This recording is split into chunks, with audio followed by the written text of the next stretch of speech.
राधे राधे दोस्तों, भक्ति का मास चैनल में आप सबका स्वागत है।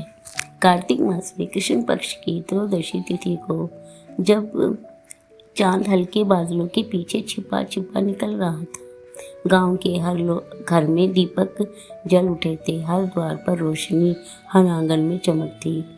यह वही पावन दिन था, धनतेरस का, जब लोग यमदेव से अपनी आयु की रक्षा के लिए दीपदान करते थे।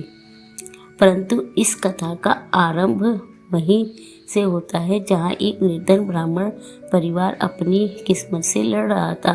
न धन था, न वस्त्र, न दीपक जलाने का तेल, लेकिन उसी रात को एक ऐसा चमत्कार हुआ जिसने न केवल उस परिवार का भाग्य बदला बल्कि पूरे गांव को धनतेरस को सच्चे अर्थ का बोध करा दिया। काशी नगरी के पास एक छोटा सा गांव था, देवलपुरा। वहाँ रहता था एक ब्राह्मण सुमित, जो अत्यंत विद्वान होते हुए भी निर्धन था। उसके घर में पत्नी सरस्वती, पुत्री सुभद्रा और एक छोटा बेटा माधव था। सुमित प्रतिदिन भगवान का पूजन किया करता था, लेकिन मन का एक डर था। हे प्रभु, मैंने कभी किसी का बुरा नहीं किया, फिर भी मेरा जीवन अभाव में क्यों बीत रहा है।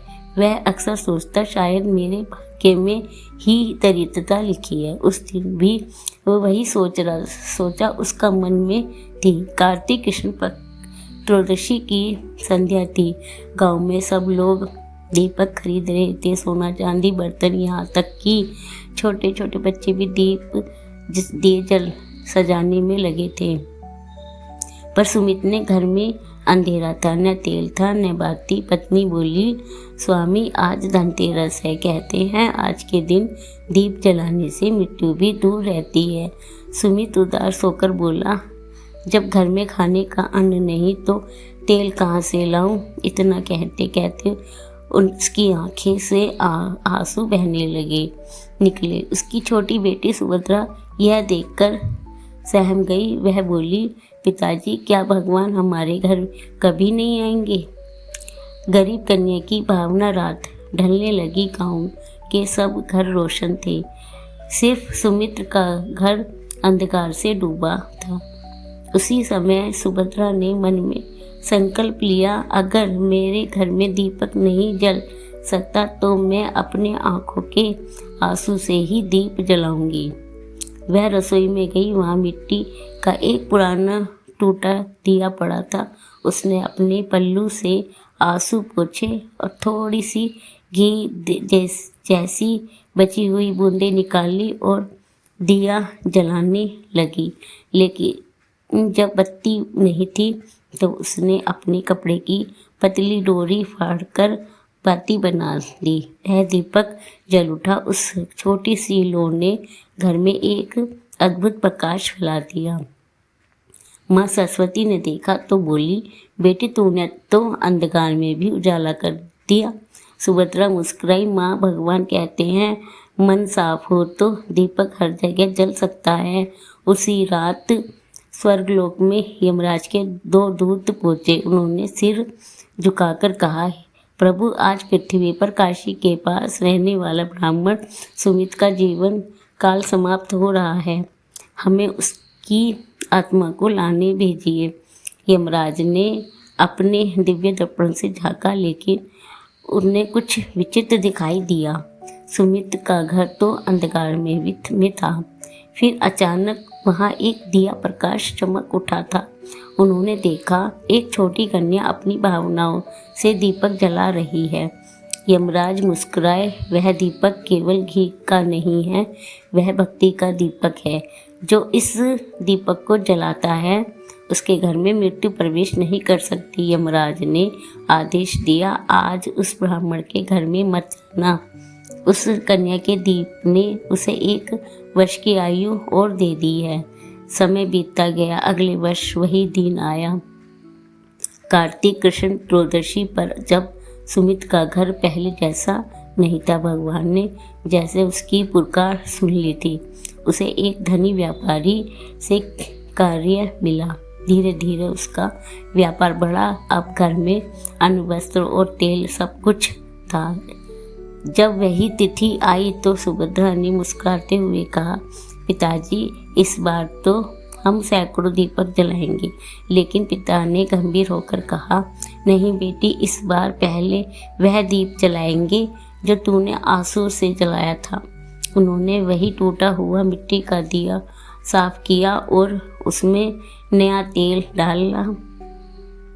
उस दीपक की लौ इतनी तेज जली कि लगता है मानो स्वयं यमराज उसकी रक्षा कर रहे हों। उसी गांव के पास एक नगर था जहां राजा हेमराज रहते करते हैं वह न्यायप्रिय और धर्मनिष्ठ थे, परंतु उसके पुत्र का जन्म अशुभ नस्ल में हुआ था। ज्योतिषियों ने कहा, राजन, इस बालक की आयु केवल 12 वर्ष है। राजा दुखी हुए लेकिन कर्म करते रहे। 12वें वर्ष में जब धनतेरस का दिन आया तो राजकुमार की विवाह तिथि भी उसी दिन पड़ी। संध्या के समय जब विवाह की तैयारी चल रही थी, अचानक आकाश में तेज चमक हुई। यमराज के दूत प्रकट हुए बालक की प्राण लेने, लेकिन राजकुमार की पत्नी ने चतुराई से दिखाई। उसने घर के चारों ओर सैकड़ों दीपक जलाए, घर की चौखट पर चांदी के बर्तन रखे और दरवाजे के बाहर बैठ गई ताकि उसकी आंखों से नींद न आए। वह रात भर भगवान यम के नाम का भजन करती रही। जब यमराज आए तो उस उजाले में उनके वाहन भैंस की आंखें चौंधिया गई। राजकुमार की नवविवाहिता के गीतों में वातावरण को इतना पवित्र कर दिया कि यमराज रुक गए।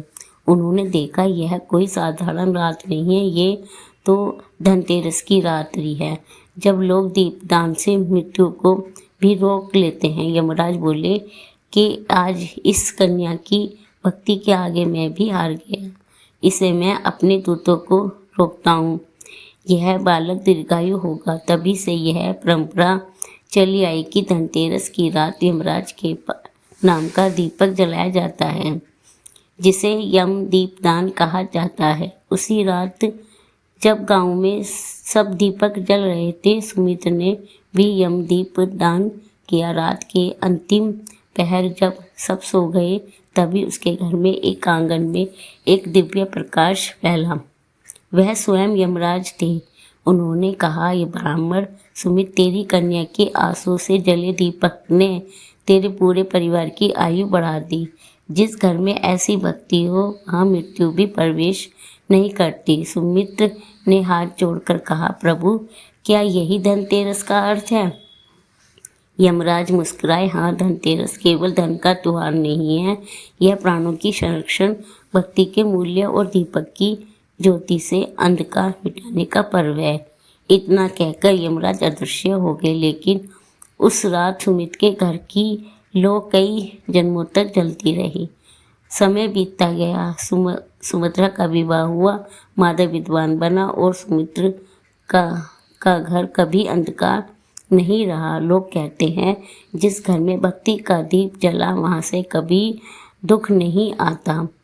तभी से गांव में यह प्रथा चली कि हर घर में एक दीपक यमराज के नाम से जलाया जाए, एक कन्या के नाम से और एक स्वयं के पुण्य के लिए। और लोग ये कहते हैं, तेल सोना चांदी तो क्षणभंगुर है, पर भक्ति और भावना ही असली धन है। यही सच्चा धन है धनतेरस का। आज सब लोग धनतेरस सब केवल खरीदारी में लगे होते हैं, तब इस कथा का संदेश गहराई से याद रखना चाहिए। जिस दीप में भावना चलती है वही भगवान निवास करते हैं। धनतेरस केवल धन का नहीं, दान, दीप और दया का पर्व है। जिसने यह समझ लिया उसने जीवन का सबसे बड़ा खजाना पा लिया। दोस्तों, आज की कथा आपको कैसी लगी कमेंट बॉक्स में ज़रूर बताएं, और ऐसी कथा सुनने के लिए हम चैनल को सब्सक्राइब करें और वीडियो को लाइक करें और शेयर करें। राधे राधे दोस्तों।